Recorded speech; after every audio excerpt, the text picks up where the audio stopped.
tension.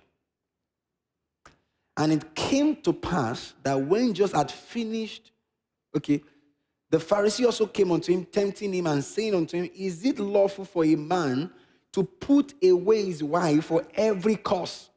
Look at the next verse. And he answered and said unto them, have you not read that he which made them at the beginning, made them male and female?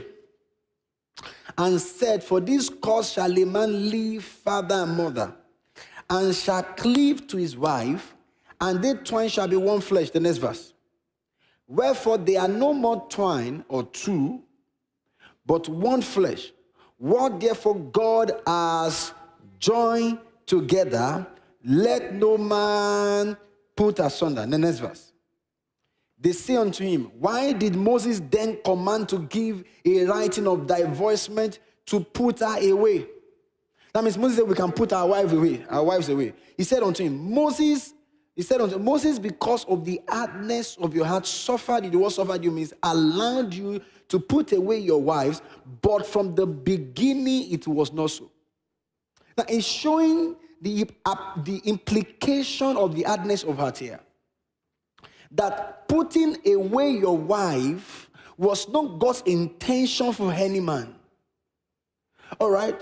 The reason why Moses went that far, of course, I believe Moses did that because God allowed him to do that, because Moses was a prophet of God, right? The reason why he did that was because of their hardness of heart.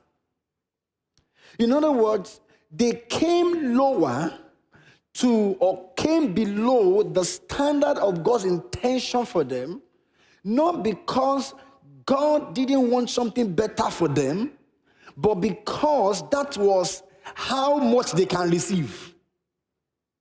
Hardness of heart.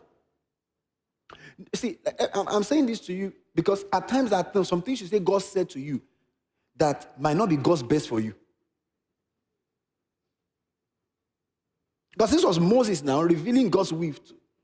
There's some things God can say to you. Some of you are here, you have fasted and felt, God, is it this man? God, you say you will ask whatever I ask, you will give it to me. God said, okay. See, God gave them a king, not because it was his will, but because of the hardness of their heart. There are many kings you are enthroning in your heart right now, in your life right now, that is not in the initial plan of God for your life, but for the hardness of your heart. Are you listening to me today? So you see, hardness of the heart, all right, will rob you of the best of God for your destiny. No man with hardened heart will receive the best of God. And that's why sin is very dangerous. Because what sin does is it hardens your heart and make your taste bud, all right, to lose interest from the will of God. All right, what happens to the man whose heart is hardened is that he begins to despise the will of God and desire something else. So Paul said, this is the reasonable service that you can offer to God, that you present your body as a holy sacrifice unto God. All right? It says, present it. And then it goes on to say, and do not be conformed to this world, but be transformed by the renewal of your what? By the renewal of your what? Of your mind, that you may be able to prove that what is acceptable and what? That which is what? Will of what? Of God. So you see, a little pleasure of the flesh is a journey to despising and trashing the best of God's intention for you. It's a journey. Can we journey now? Psalm 95 and verse 6. You will get what I'm talking about very shortly. Everything I'm saying is foundation to what I want to say. So you better listen.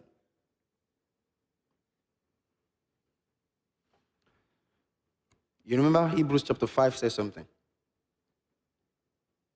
It says, strong meat is for them who by the reason of use have their senses exercised to know what is good and what is wrong.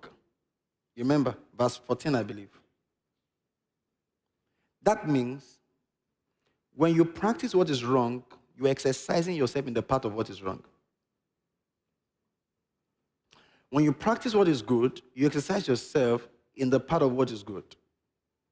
You see, godliness is an exercise. That's why the Bible says, exercise yourself unto godliness. And anytime you exercise yourself in a direction, you become an expertise in that direction.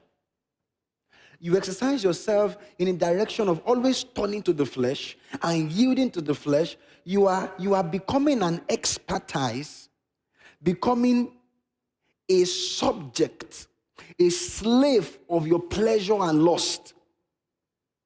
And you may not recognize danger in that. Now, let's go to Psalm 95, verse 6. Psalm 95, verse 6.